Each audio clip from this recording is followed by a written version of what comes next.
Olá, gurizada, tudo bem com vocês? Estamos chegando ao final das lições sobre os mandamentos. Hoje é a última lição sobre os mandamentos, a lição de número 13. E aí, semana que vem, a gente começa já com o credo apostólico. Mas antes disso, vamos corrigir a lição, as questões da lição de número 12, páginas 66 e 67 da apostila. Vejam lá. Os textos bíblicos, Mateus 15, 19, porque é do coração que vêm os maus pensamentos, os crimes de morte, os adultérios, as imoralidades sexuais, os roubos, as mentiras e as calúnias.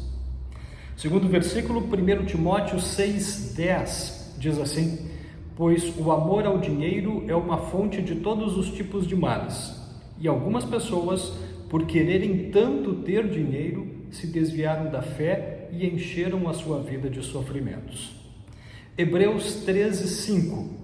Não se deixem dominar pelo amor ao dinheiro e fiquem satisfeitos com o que vocês têm, pois Deus disse: eu nunca os deixarei e jamais os abandonarei. E Mateus 5,48. Portanto, sejam perfeitos, assim como é perfeito o Pai de vocês que está no céu. As perguntas que estão lá na página 67. Você observa na loja um tênis muito bonito e gostaria de tê-lo. Você decide trabalhar para conseguir dinheiro e então comprar o tênis. Isso é cobiça? Por quê? É cobiça? Não, não é. Por quê? Porque você não quer uma coisa que é de uma outra pessoa. Você viu um tênis, achou ele legal, bonito, confortável, da moda, sei lá, e você se propôs a trabalhar, a guardar dinheiro, a fazer economias para poder conseguir comprar aquele tênis. Não tem nenhum problema quanto a isso, tá? O problema está em eu querer ter uma coisa que não é minha e ter só para aparecer, só para as pessoas ficarem elogiando. Não, eu gostei mesmo do tênis, porque eu acho que vai ficar legal. E eu vou me esforçar para ter esse tênis, honestamente, trabalhando, tá? Aí não é problema, isso não é cobiça, tá? A gente podia chamar isso de aspiração. Eu aspiro ter aquele tênis, eu quero ter aquele tênis, tenho como objetivo e por isso vou fazer isso. Vejam, quando eu tenho por objetivo, ele não vai contra nenhum mandamento de Deus, não vai contra a lei de Deus, tá? Se for contra a lei de Deus, não funciona, tá? Vou dar um exemplo idiota aqui. Eu quero muito ter um revólver. Para quê? Para que vai querer ter? Para que serve um revólver? Serve só para dar tiro, para machucar alguém, para matar alguém. Tá, tem o tiro esportivo, eu sei, é outra conversa. Mas o revólver que a gente vê por aí não é para outra coisa a não ser machucar alguém. Então, Deus não quer que a gente tenha revólver, porque isso vai machucar alguém. É esse o objetivo. Ninguém de vocês mora numa fazenda, por exemplo, para ter uma espingarda para proteger o gado, para proteger os animais de animais selvagens. Eu fui pastor lá em Rondônia. Lá em Rondônia tinham pessoas que moravam na fazenda que eles tinham espingardas, para se viesse algum bicho do mato, algum lobo, algum leão, lobo do mato, tá? Não é os lobos igual do filme, são bem menores. Leão também não é leão dos filmes, são bem menores os que tem no Brasil. Mas para eles defenderem o rebanho, tá? Então tinha um objetivo. Agora, para que a gente vai ter arma em Florianópolis? Para machucar alguém, provavelmente, né? Então Deus não quer que a gente tenha armas para machucar alguém. Mas eu fiz treinamento, eu fiz todo o curso, eu sou policial, é outra conversa, tá? Aí é uma outra conversa, tá? Mas só ter por ter não resolve. Quando o desejo de possuir alguma coisa é cobiça? É quando eu quero uma coisa que não é minha, que é de outra pessoa e quero aquela coisa, ou quando eu quero só para aparecer, só para as pessoas olharem e dizer, nossa, ele tem aquele tênis. Não tem motivo. E vejam, pode ser o melhor tênis, tá? Alguns de vocês aí usam óculos, que nem eu, tá? Então, quando a gente vai fazer o óculos, tem que mandar fazer as lentes, tem uma série de coisas que eles oferecem.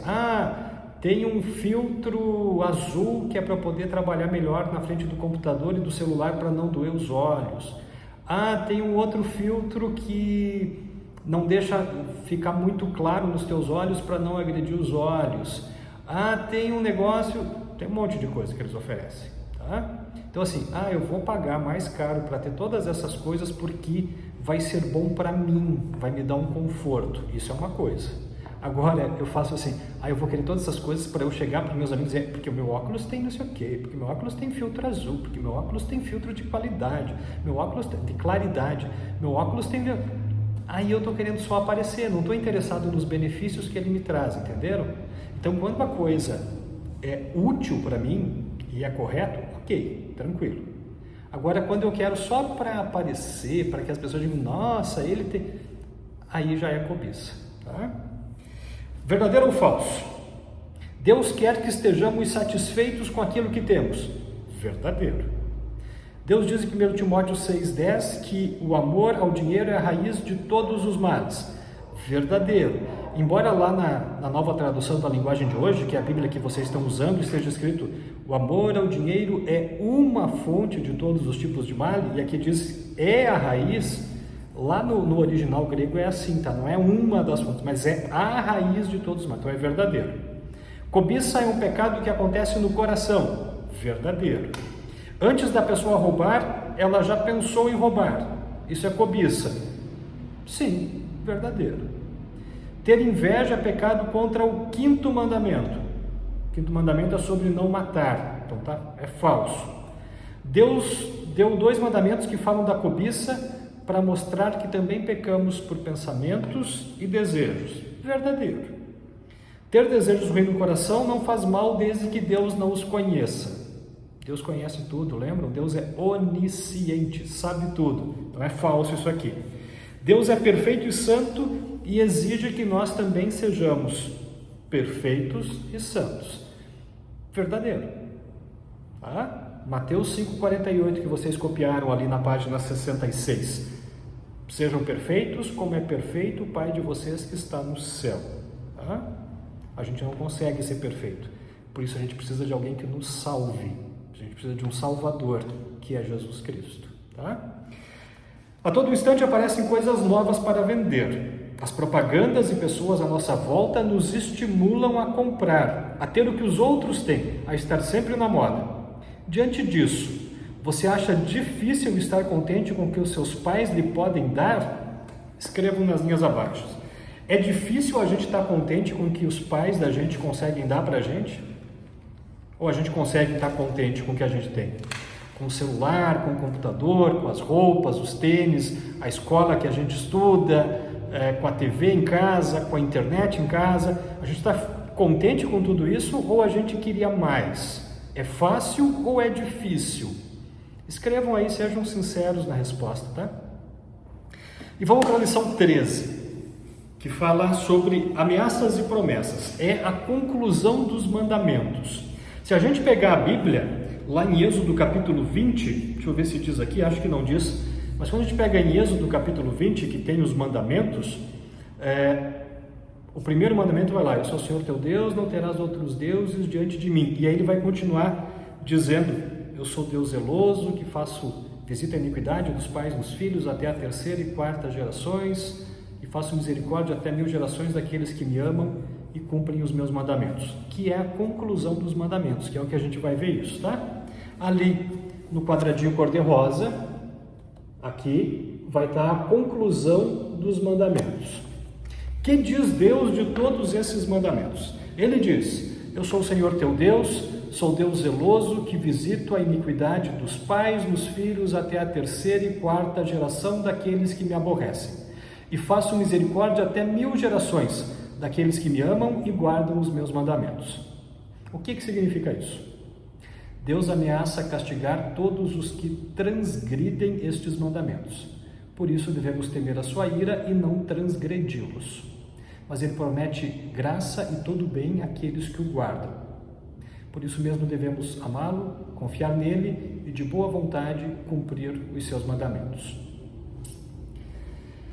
Algumas pessoas pensam que pelo fato de serem cristãs, fazerem parte de uma igreja cristã, a igreja luterana, por exemplo, que é o nosso caso, algumas pessoas acham que porque são da igreja luterana, porque conhecem a Jesus, porque já leram a Bíblia ou já ouviram da Bíblia, elas podem viver como bem entender, fazer o que quiserem, porque no final das contas Deus é amor, no final das contas Deus é bonzinho, no final das contas Deus vai perdoar todo mundo. E é muito triste encontrar gente que diz que é cristã e vive desse jeito, tem esse pensamento. Posso fazer o que eu bem entender, a hora que eu quiser, do jeito que eu quiser, porque no final das contas Deus vai me perdoar. Outras pessoas dizem assim, tá pastor, mas um pecado aqui, um pecado ali, isso não faz mal para ninguém. Ou, pastor, esse negócio de pecados, tá? Mas o importante é ter fé em Deus, o resto é resto. Se eu tiver fé em Jesus, está tudo certo, não tem problema nenhum.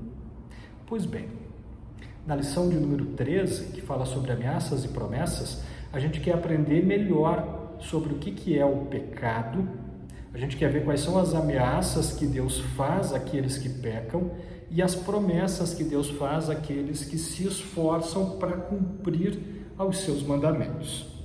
Tá? Então vamos lá. Primeira coisa, o que é pecado? Quando a gente estuda os mandamentos, a gente está estudando os mandamentos bastante tempo aí, a gente vê que a gente faz muitas coisas erradas, a gente faz muitas coisas que Deus diz para a gente não fazer. A gente faz muitas coisas que Deus proíbe a gente de fazer. E essa história de desobedecer a Deus, de não cumprir os mandamentos, é bastante antiga, vem de muito tempo. O pecado começa lá com a Eva, Adão e Eva, os primeiros seres humanos, começa lá. Está registrado em Gênesis 3, 1 até 24. Deus criou o paraíso, o jardim do Éden, criou tudo o que existe e chamou Adão e disse assim, Adão, você pode comer frutas de todas as árvores que tem no jardim. Você só não pode comer de uma árvore. A árvore do conhecimento do bem e do mal. E essa árvore estava no meio do jardim. Tá? Se vocês lerem o livro de Gênesis, vocês vão ver que no meio do jardim também estava uma outra árvore, chamada de a árvore da vida. Então no meio do jardim tinha a árvore da vida e a árvore do conhecimento do bem e do mal. E dessa árvore, do conhecimento do bem e do mal, não era para comer. Mas ela dava frutas, igual as outras. Tá? Ou, sei lá, fruta, dava fruta. Tá? Aí um dia estava Eva no jardim e o diabo se fantasia de cobra. Tá? Ele assume a forma de uma cobra, de uma serpente. E vai conversar com a Eva. Umas coisas interessantes, né? Como é que a Eva não se assustou com uma cobra que estava falando com ela? Será que os animais falavam com os seres humanos? A gente não sabe. Mas a cobra vai conversar, cobra ou serpente, como a gente quiser chamar, vai conversar com a Eva e a Eva não acha estranho aquilo, ela conversa com a cobra. E a cobra diz assim, Eva, é verdade que vocês podem comer de todas as árvores, podem comer todas as frutas? Daí Eva disse, não, Deus disse que uma árvore, a árvore do conhecimento do bem e do mal, que dessa árvore a gente não deve comer. Aí o diabo disse assim, para, o que é isso? Olha ali, a árvore é bonita, as frutas são bonitas, eu acho que são gostosas. Eu acho que você devia experimentar. E eu acho, disse a cobra, que Deus disse para vocês não comerem, porque se vocês comerem dessa fruta, vocês vão ser iguais a Deus, vocês vão conhecer o bem e o mal. Eles não tinham pecado, era só bem, não tinha nada de mal. Tá? Aí a Eva olhou para a árvore, viu as frutas, achou as frutas bonitas, viu que elas eram agradáveis para se comer e comeu. E deu também da fruta para o marido, para o Adão. E os dois comeram do fruto da árvore do conhecimento do bem e do mal. Depois de um tempo, eles repararam que eles estavam sem roupas. Até ali não tinha nenhum problema. Eles não viam problema de estar sem roupa, não tinham vergonha, não ficavam um olhando para o outro. Era normal, não tinha malícia, não tinha coisa ruim. E aí eles olham um para o outro e se escondem. E vão lá e fazem uma roupa de plantas para se esconder. Aí no final do dia, Deus vem no jardim, e Deus vinha todo dia. Eu esqueci de falar. Deus falou para o Adão, que falou para Eva: não come da árvore do conhecimento do bem e do mal, porque no dia em que você comer, você vai morrer. Como a Eva comeu e não morreu na hora, ela achou que tá tudo bem, era só um aviso bobo, e o Adão também comeu. Tá? Quando Deus vem no final do dia e chama pelo Adão, o Adão está escondido. Ele diz: por que está escondido? Porque eu estou nu, estou pelado. Ele diz assim: mas quem é que disse que tu está pelado? Como é que você se deu conta disso? Por um acaso você comeu da árvore que eu disse que era para você não comer? Aí o Adão, em vez de dizer assim: Deus, eu errei, eu pequei. Sabe o que ele faz? Ele diz assim: Deus, a mulher que você me deu, ela me deu da fruta, e daí eu comi. Aí Deus pergunta para Eva: Eva, é verdade isso?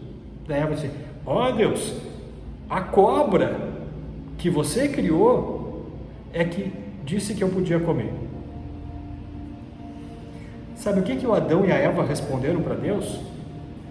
A culpa não é minha, Deus. A culpa é tua, Deus. Olha o que o Adão diz: a mulher que você me deu, Deus. Foi você que colocou essa mulher aqui. Ela fez que eu comi. Aí Deus pergunta para Eva: é verdade, Eva? Deus, a cobra que você criou é que me deu. Ou seja, eles estão dizendo: a culpa é tua, Deus, de a gente ter pecado. Eles tentam jogar o pecado, não sou eu o culpado, é você, Deus. Vê se não é assim que acontece também com a gente de vez em quando, ou quase sempre, né? Quando a gente comete um pecado, diz: não, a culpa não é minha, a culpa é do outro que fez isso, a culpa é da internet que tem tal coisa, a culpa é de... E a gente tenta colocar a culpa em alguém. Como Adão e Eva não tinham quem colocar a culpa, colocaram a culpa em Deus. A partir do pecado de Eva e Adão, do comer dessa fruta proibida, o pecado passa para todos os seres humanos, tá? Que é o que a gente vai chamar de pecado original. A gente já chega lá, tá? Mas todos os seres humanos nascem pecadores. É como se fosse um vírus, tá? Não a Covid-19 que passa pelo ar, mas um vírus que passa de uma pessoa para outra pelo nascimento. Por exemplo, a minha mãe, ela tem asma. Lá no Paraná a gente chamava de bronquite, mas é asma, que é falta de ar muitas vezes. Eu tenho asma, desde que eu nasci. O que eu fiz para ter asma? Nada, eu só sou o filho da minha mãe que tem asma. Tá? Então a asma que a minha mãe tinha, eu também tenho. Tá? O pecado é assim: o pecado que a minha mãe tinha, eu também tenho. O pecado vem junto com a gente. Tá? A minha mãe tem olhos azuis, o meu pai tinha olhos azuis, eu tenho olho azul. Por quê? O meu pai e a minha mãe tinham olhos azuis, eu tenho olho azul. É automático, não fui eu que escolhi: eu quero o olho castanho, quero o olho azul, quero o olho verde. Não, é automático. O pecado também. Meu pai e minha mãe, meu pai já faleceu, a minha mãe está viva ainda, graças a Deus. Os dois têm pecados. Eu também tenho, tá? Vem junto. Isso que a gente chama de pecado original, que a gente já vai ver. O pecado, se a gente estivesse lá na sala de instrução, a gente ia fazer uma brincadeira muito legal. Mas pecado a gente pode definir como errar o alvo. Vocês já assistiram, principalmente nas Olimpíadas, aquelas provas de arco e flecha? Eles colocam um alvo lá na frente, o cara está com arco e flechas, ele mira e o objetivo é acertar bem no meio do alvo, tirar o 10 lá. Então, Deus quer que a gente tire 10, sem nenhum pecado, acertar bem no meio do alvo. Qualquer coisa fora já não é 10, já é pecado. Tá? E daí a ideia é assim, imagine que o alvo está aqui atrás. Tá? Então, se eu atirar daqui até lá atrás, a chance de eu acertar é menor do que se eu atirar daqui para cá, que é bem pertinho. Quanto mais perto eu estou do alvo, mais chance eu tenho de acertar. Quanto mais longe eu estou do alvo, mais difícil é de eu acertar. Quanto mais perto eu estou de Deus, mais fácil é fazer o que Deus quer. Quanto mais longe eu estou de Deus, mais difícil é fazer o que Deus quer. Por isso é tão importante a gente ler Bíblia, porque a gente ouve Deus falando na Bíblia. Por isso é tão importante a gente participar dos cultos, mesmo que seja de forma virtual, como está sendo agora, mas porque Deus fala através dos cultos. Por isso é tão importante a aula de instrução de confirmandos, porque a gente está perto de Deus. Por isso é tão importante o estudo bíblico, porque a gente está perto de Deus. Quando a gente vai se afastando de Deus, as coisas vão ficando cada vez mais difíceis. Quanto mais perto, mais fácil. Quanto mais longe, mais difícil. Tá? Então, nessa época que a gente está vivendo de pandemia, desde março, a gente não tem culto, a igreja está fechada desde a metade de março, ó, abril, maio, junho, julho, agosto. Já fazem 5 meses e meio que a gente não tem culto na igreja, que não tem nada na igreja. Tá? Se a gente tivesse na igreja, com a aula de instrução na igreja, com o culto na igreja, com tudo isso, a gente, algumas coisas iam ser mais simples. Por exemplo, músicas. A gente canta mais músicas lá na igreja, na hora do culto, ou no culto que a gente assiste em casa. Vocês cantam junto em casa com o culto? Quando a gente tem o culto lá, começa sábado às 7 da noite sempre a transmissão, mas quando vocês assistem o culto em casa, vocês cantam junto com o celular, com a TV, com o tablet, com o computador, enfim, aonde vocês assistem? Vocês cantam junto as músicas ou vocês só escutam as músicas? Como é que é? Na hora do culto, imagine que a gente está na igreja, aí o pastor diz assim, nós vamos invocar a presença de Deus, fiquemos em pé. No vídeo a gente não fala isso. Vocês ficam em pé, como ficaria na igreja, ou ficam sentados? Estão vendo a diferença? Tem diferença, né? Então, algumas coisas, por a gente não ter o culto público, ficam mais difíceis, a gente vai se afastando. Música é uma delas. A gente já não canta as músicas como cantava no culto, como cantava na escola dominical, como cantava nos estudos bíblicos, porque a gente não está junto, a gente está longe, daí não é a mesma coisa. Agora pensem afastados de Deus por completo, sem nada de Deus. Imaginem que vocês nunca mais vão na igreja por 15 anos. Só daqui 15 anos vocês voltam para a igreja. Provavelmente vocês não vão nem lembrar das músicas. Vocês não vão nem saber onde achar as passagens bíblicas na Bíblia de vocês lá. O pastor diz lá, a leitura do Evangelho está em João capítulo 3, versículos 12 a 18. Onde é que é João aqui nessa? A gente acaba porque está longe, porque vai se afastando. Por isso a necessidade da gente estar perto. Por isso a igreja proporciona devoção segunda, quarta e sexta. Por isso a igreja proporciona estudo bíblico toda quinta, culto todo final de semana, aula de instrução de confirmandos, aula de escola dominical. Por isso o pastor, não só o pastor, a diretoria da congregação também liga para as famílias para saber como é que estão. Todo esse cuidado é para que a gente não se afaste de Deus nessa época em que a gente tem que se afastar das pessoas, mas que a gente esteja pertinho de Deus, mesmo dentro de casa. Tá? Então, quanto mais perto a gente está de Deus, mais fácil é entender o que Deus quer. Quanto mais perto a gente está de Deus, mais fácil é compreender a vontade de Deus para a nossa vida. Quando a gente vai se afastando, a gente começa a achar estranho, e achar estranho, e achar estranho, porque está longe, eu não consigo enxergar direito mais. Quando eu estou perto, eu enxergo certinho o que Deus quer, e eu consigo compreender por que Deus quer determinadas coisas. Tá? O pecado tem outros nomes dentro da Bíblia. Aí tem uma lista aqui: iniquidade, desobediência, erro, ofensa, dívida, culpa, vício. Tudo isso são nomes para a mesma coisa, para pecado, que é Desobediência a Deus, que é fazer coisas contrárias àquelas que Deus deseja, quer que a gente faça. Tá bem? Como eu falei antes, tem dois tipos de pecado: o pecado original e o pecado atual. E o pecado original é que nem a asma da minha mãe. Ela tem asma, eu nasci com asma. Não fiz nada para ter asma, já nasci com a asma. O pecado original é assim: a gente já nasce pecador. Tá? O Salmo 50, eu acho que é 51. Eu nasci na iniquidade e em pecado me concebeu minha mãe. Eu já nasci com pecado em mim. Não tem como eu ser sem pecado. A única pessoa que pisou nesse planeta sem nenhum pecado é Jesus Cristo. Lembram da história do Natal? Como é que Jesus nasce? Mãe humana e o Espírito Santo. É diferente o nascimento de Jesus. Todas as pessoas nascem de uma mãe e de um pai, certo? Tem que ter lá a célula feminina, o óvulo, e a célula masculina, o espermatozoide.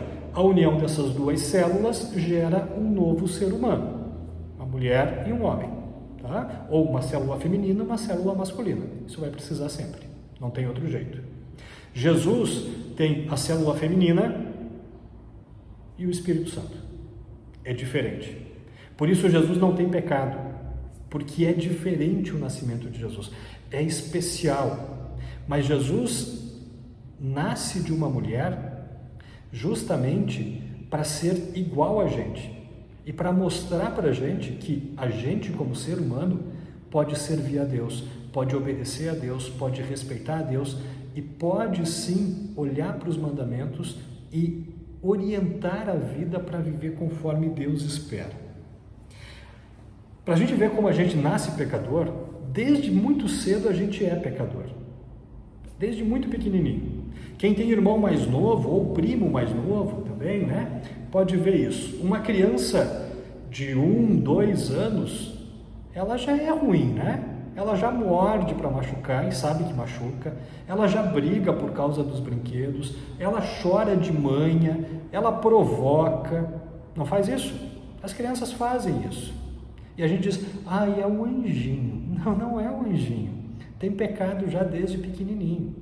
Por isso que quando nasce uma criança, a primeira coisa que pastores querem fazer sempre é batizar essa criança. A gente vai estudar o batismo bem lá para frente, mas o batismo faz com que a fé em Jesus seja colocada no coração da criança e perdoa os pecados da criança. Por isso o pastor quer sempre batizar rapidinho as crianças, tá?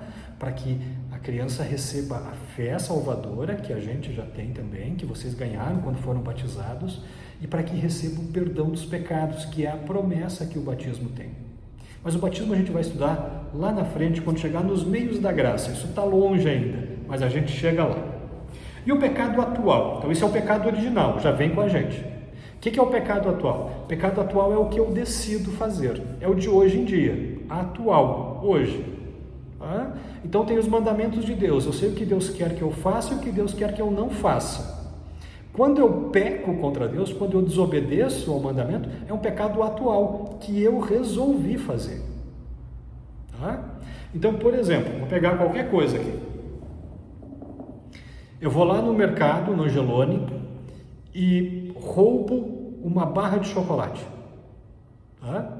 Roubar é pecado, não furtarás, 7º mandamento. Por que é um pecado atual? Porque eu posso olhar para a barra de chocolate, ter muita vontade de roubar ela e dizer, não vou desobedecer, não vou roubar. É atual, sou eu que decido. Tá? Então não é outra pessoa que sou eu que decido, vou fazer ou não vou. Estou na escola e alguma pessoa da escola me xinga de qualquer coisa. Eu tenho duas opções, xingar de volta ou ficar quieto. Se eu xingar de volta, eu sei que eu vou estar pecando contra o 5º mandamento, não matarás. Lembram que a gente viu que xingar uma pessoa, chamar de idiota, de tolo, de retardado, qualquer coisa, é pecado? Eu posso escolher. Tá, eu estou com raiva, ele me provocou, foi ele que começou. Olha Adão e Eva aí, foi ele Deus, foi ele Deus. Não dá para dar desculpa, sou eu que decido. Tá? Por isso é pecado atual, está na minha frente. Eu vou decidir se vou fazer ou não vou fazer. Obedecer o pai e a mãe, mesma coisa. Sei lá, leva o lixo para fora, arruma a tua cama, arruma teu quarto, qualquer coisa. Eu tenho duas opções, obedecer ou não obedecer. Eu decido agora o que eu vou fazer. Eu sei pelo mandamento de Deus que eu devo obedecer minha mãe e meu pai.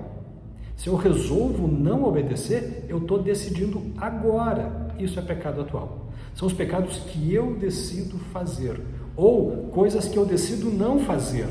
Vou dar um outro exemplo. Uma pessoa me pede ajuda para alguma coisa e eu resolvo não ajudar, ou melhor, é o que a gente chama de invisível social, tá? A gente faz de conta que as pessoas não existem. Um morador de rua, por exemplo, um mendigo, a gente às vezes faz de conta que não vê a pessoa, né? A pessoa está pedindo dinheiro ou vem conversar e a gente faz de conta que nem viu a pessoa, que ela é invisível. Isso é um pecado de omissão. Eu podia ajudar e não quis. Eu sei que não dá para ajudar todo mundo, ok, tá? Mas vamos dizer que eu teria condições de ajudar e não fiz. Fiz de conta que a pessoa não existe. Eu decidi fazer isso. Tá? Então a gente tem que tomar cuidado. Isso é pecado atual. Sou eu que decido se vou fazer ou se não vou fazer. O pecado atual aparece na nossa vida. Tá? É o ódio, é a cobiça, é a vingança. O pecado original está lá dentro da gente. Tá? Diz lá, também é chamado de natureza pecaminosa ou a velha natureza, que é a disposição que a gente tem sempre de fazer o pecado e não de fazer as coisas certas. O normal é eu fazer pecado e não fazer a coisa certa. Isso é o pecado original, tá? Aí Deus fala lá na conclusão dos mandamentos: eu sou o Senhor teu Deus, sou Deus zeloso, que visito a iniquidade dos pais nos filhos até a terceira e quarta geração, ou nos filho, neto, bisneto e trinetos. Visita o pecado nos bisnetos e trinetos. O que Deus está querendo dizer com isso? Primeiro, isso não quer dizer que porque o vô da gente fez um pecado, Deus vai castigar a gente por causa desse pecado. Não é isso que Deus está querendo dizer, tá? A frase tem que ser lida inteira. Eu não vou olhar nem para a apostila agora, porque eu acho que eu não concordo muito com o que a apostila fala, tá? Então eu vou falar o que eu acho, o que eu acho que é o certo. Primeiro, Deus é um Deus zeloso. O que é essa palavra zeloso? Zeloso é tipo, eu gosto muito e não empresto para ninguém. Sou muito cuidadoso com aquilo. Deixa eu pensar. Alguém chega e diz assim: pastor, me empresta o teu celular para eu ir ali tirar uma foto. E eu gosto muito do meu celular. Eu não quero que ninguém estrague meu celular. Eu não quero que ninguém derrube meu celular no chão. Então eu vou dizer assim: puxa, agora eu não vou poder emprestar, porque agora eu vou usar meu celular e não tem jeito de emprestar. E não vou emprestar. Não vou ser grosso com a pessoa: não vou te emprestar. Mas olha, agora não vai dar, porque Deus é zeloso. O que quer dizer isso? Isso quer dizer que o diabo chega para dizer assim: Deus, deixa eu atormentar a vida de um desses teus filhos aí. E Deus diz assim: puxa, não vai dar, não vou deixar agora, porque agora não tem como. Passa um outro dia, quem sabe, daí a gente vê. Entenderam? Deus cuida da gente, com muito cuidado. Ele não empresta a gente para ninguém, ele não descuida, ele não tira o olho da gente, está o tempo inteiro cuidando da gente. E zeloso é no sentido de um cuidado, que tem muito cuidado, tá? Existe essa palavra zelo, ter zelo pelas coisas, é muito cuidado. É tipo assim, é algo que eu cuido muito, está sempre muito limpinho, está sempre muito certinho, e eu não vou emprestar, porque é meu. É quase como se fosse ciúme, tá? Mas é de cuidado, assim, é meu e é muito especial. É assim que Deus cuida da gente. A gente é muito especial para Deus. Ele cuida da gente o tempo inteiro, protege a gente, guarda a gente, deixa a gente do melhor jeito que pode sempre, tá? Então, Esse é o nosso Deus. E daí, a segunda parte tem que ser lida inteira para a gente entender. Visito a iniquidade dos pais nos filhos até a terceira e quarta geração. Então parece que Deus vai castigar o pecado de alguém no filho, no neto, no bisneto e no trineto. Parece, mas não é isso. Porque continua. Sou Deus zeloso, que visita a iniquidade dos pais nos filhos até a terceira e quarta geração, dos que me aborrecem. Porém, faço misericórdia até 1000 gerações dos que me amam e guardam os meus mandamentos. Sentiram a diferença? Terceira e quarta geração, 1000 gerações. Então, se Deus for castigar até a terceira e quarta, mas faz misericórdia a 1000, isso quer dizer que Deus é muito mais misericórdia, perdão, amor do que castigo. Entenderam? Então por isso a gente tem que ter ela inteira. Às vezes as pessoas acham que Deus é ruim, que Deus é mau, que Deus castiga, pois aí Deus está dizendo o contrário. Visita a iniquidade até a terceira e quarta, faço misericórdia por 1000 gerações. Olha a comparação. Deus é muito mais misericórdia 1000 vezes do que fazer justiça e castigo 4 vezes. Tá? Então Deus é muito mais misericórdia, amor, perdão do que castigo. Isso quer dizer que Deus nunca vai castigar? Não, isso não quer dizer isso. Deus diz que Ele pode castigar, mas que a misericórdia dele é extremamente maior. Que o perdão, o amor, tudo que Deus oferece de bom é muito maior do que castigo. Tá? Então, se eu não quero experimentar nada de castigo e quero experimentar só o amor, só a misericórdia, só o perdão, só a graça, só o que Deus tem para me oferecer de bom, faço misericórdia até 1000 gerações daqueles que me amam e guardam as minhas palavras ou os meus mandamentos. Então eu quero experimentar a misericórdia de Deus, pois eu vou amar esse Deus, vou guardar a sua palavra, os seus mandamentos, vou estar perto desse Deus. Lembra do estar perto e estar longe? Vou estar perto desse Deus porque Ele é misericordioso, porque Ele é bondoso. De quem vocês gostam de estar perto? De alguém que está sempre xingando, brigando, batendo, colocando de castigo, ou de alguém que é querido, de alguém que trata a gente com amor, que trata a gente com respeito? Onde é que a gente gosta? É óbvio que aqui, né? É óbvio que perto de alguém que ama a gente. Pois Deus é esse Deus de amor. E Ele é Deus de amor em especial. Ele é Deus de amor para todo mundo, mas em especial para os que amam e guardam a sua palavra, os seus mandamentos. Então, se eu sei que esse Deus é tremendamente misericordioso com aqueles que amam e guardam os seus mandamentos, é isso que eu quero para a minha vida. Eu quero ter um Deus o tempo inteiro sendo maravilhoso comigo, o tempo inteiro sendo misericordioso comigo. Tá? Então, como é que eu faço para agradar a Deus? Se é que a gente pode agradar a Deus? Amando a Deus, ouvindo o que Deus diz na sua palavra, me esforçando com o auxílio de Deus, Espírito Santo, a fazer a vontade de Deus. Tá? Evitando o pecado, evitando coisas que me levem a pecar, estando perto de Deus mais e mais tempo. Como é que a gente aprende matemática? Não é numa mágica, não é assim, aprendi. É praticando, é praticando, praticando. Como é que a gente conhece a Deus? Não é assim. É ouvindo Deus, é conversando com Deus, é lendo a Bíblia, é estando na igreja, de forma virtual mesmo, é estando perto de Deus o tempo inteiro. E Deus quer ser o nosso melhor amigo. Eu acho que todos vocês, cada um tem o seu melhor amigo. E a gente gosta de conversar com o melhor amigo, a gente confia no melhor amigo, conta as coisas para o melhor amigo, pois Deus quer ser o nosso melhor amigo. Ele quer que a gente conte as coisas para Ele, mas Ele quer que a gente escute Ele também. Que não seja só a gente falando, mas que a gente ouça o que Ele tem para dizer. E se a gente for esperto, a gente vai ouvir os conselhos de Deus que vai dizer: quer ter uma vida boa, quer ter uma vida feliz? Faz assim, não faz aquilo outro. Então aí os mandamentos mostrando um monte de coisa que não é para fazer, um monte de coisa que é para fazer. Pois isso é Deus, o melhor amigo, dizendo como a gente pode ter uma vida boa e feliz. A lei serve para 3 coisas, que são os mandamentos, tá?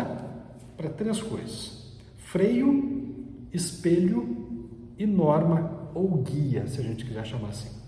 Vamos lá. Freio. Vocês estão andando de bicicleta. Para que serve o freio? Para parar.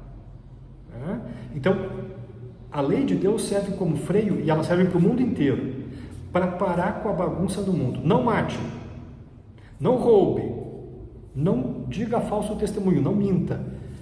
Está aí para parar. E o mundo inteiro tem isso.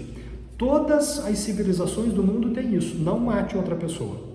Não roube coisa que é de outra pessoa. Não fale mentiras. Isso é mundial. Não precisa ser cristão para ter essa regra. É uma regra do universo quase. Tá? Então, a lei de Deus, a primeira função é para parar o caos, parar a bagunça, parar as coisas ruins no mundo. O segundo e o terceiro uso se aplicam só para cristãos. Tá? Segundo uso, espelho. Para que serve um espelho? Vocês acordam de manhã, vão para o banheiro e se olham no espelho. Aí o cabelo está todo virado, o olho está cheio de ramela aqui, vocês dormiram e babaram, está marcada a baba aqui do lado, a cara está toda amassada assim de ficar no travesseiro. Aí vocês se olham no espelho assim, tá ruim o negócio.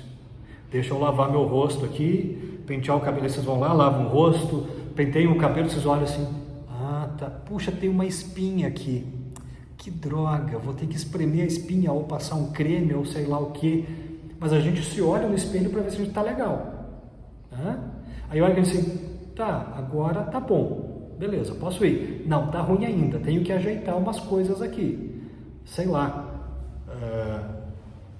a camiseta que eu pus, que eu achei que estava boa, tá com uma mancha de macarrão aqui, de molho de tomate. Vou trocar a camiseta porque a camiseta está suja. A gente se olha no espelho e vê. Tá?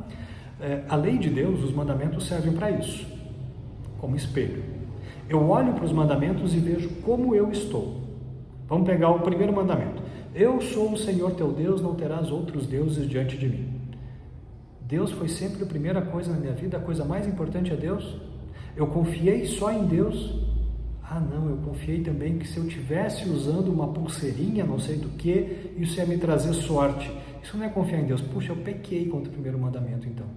Deus, me desculpe, eu pequei contra o primeiro mandamento. O segundo, não tomarás em vão o nome do Senhor teu Deus. Deixa eu pensar. Não, esse eu não fiz. Tá bem. Vamos imaginar, tá? Fazer de conta que tá bem. Terceiro, santificarás o dia do descanso. Devemos temer a Deus e, portanto, gostar de ouvir a pregação e a palavra de Deus. Eu gosto de ouvir, eu leio a Bíblia porque eu gosto, nem sempre. Deus me perdoa, porque eu devia gostar. Eu sei que isso ia me fazer bem. Honrarás teu pai e tua mãe. Nem sempre obedeci, porque ontem a mãe mandou eu fazer tal coisa. Deus me perdoa. Então eu olho para os mandamentos e vejo como está a minha vida. É um espelho para mim. E aí eu vejo onde eu está certo e eu digo, beleza, está tudo certo, vamos embora. E onde está errado, puxa vida, errei aqui. Deus me perdoa porque eu fiz bobagem. Tá? Então serve como espelho. Assim como a gente se olha no espelho para ver se o rosto está legal ou se está sujo, enfim. Tá? E norma, ou guia, que é a terceira, que é a seguinte. Imaginem uma estrada toda cheia de curvas, assim. Tá? E fora da estrada está ali, primeiro mandamento, segundo mandamento, terceiro. Então eu tenho que andar no meio dos mandamentos aqui para fazer o que Deus quer, para andar certinho aqui no meio. Tá? Então, imagine que vocês estão dirigindo um carro, vocês estão ali na estrada certinho. Quando a gente se descuida, a gente pega no meio fio com o carro, pega no meio fio. Opa, tá errado, volta. Às vezes a gente vai tão errado que a gente sobe o meio fio e atravessa lá para o meio do mato. Vai derrubando árvore com o carro. E a gente, tem que voltar para a estrada, tem que estar errado. A lei de Deus serve como uma guia. Será que eu devo roubar o chocolate no mercado? Deixa eu olhar. Não furtarás. Não, eu não devo. Eu sei qual é a guia. Não roube. Volta para cá. A pessoa me xingou de idiota. eu vou xingar de volta. Peraí, quinto mandamento, não matar. Não vou xingar.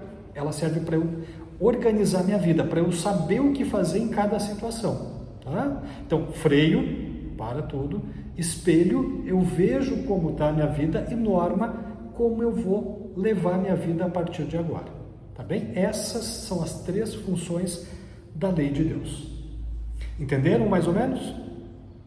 De novo, ó, qualquer dúvida que vocês tenham, mandem mensagem de WhatsApp que eu respondo para vocês. Demora um pouquinho, eu sei que eu demoro para responder o WhatsApp, mas eu respondo para vocês, tá?